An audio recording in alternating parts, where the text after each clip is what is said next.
有风声讲哦，行政院准备要开放旅馆业来请外籍移工。交通部嘛正式讲哦，观光署已经提出方案，也毋过哦，因为有一寡配套，所以爱佮甲劳动部参详。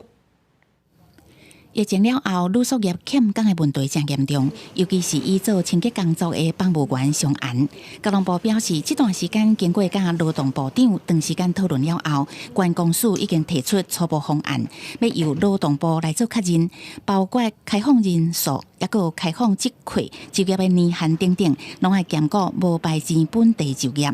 最近下密集开会讨论，劳动部也希望说能维持国内的稳定就业了哈。比如说，他认为中高龄的这个市场哈，是不是也可以考虑哈？我想这部分我们就也跟劳动部讨论以后，再做最后的确认。进前为了解决旅宿欠工这个问题，劳动部把推测疫后改善欠工扩大就业方案，不过业者所开出来的1000多个职缺内底，由劳动部成功媒合的，敢若较无三成。旅宿业者坦白讲，尤其是房务员的工作，因为真需要劳力。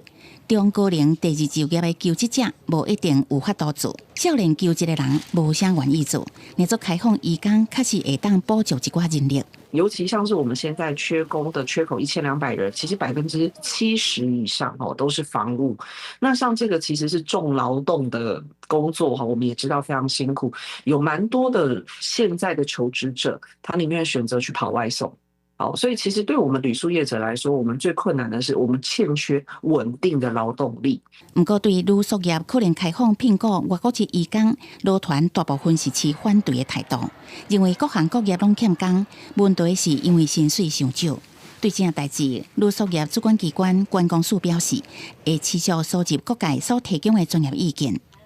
记者综合报道。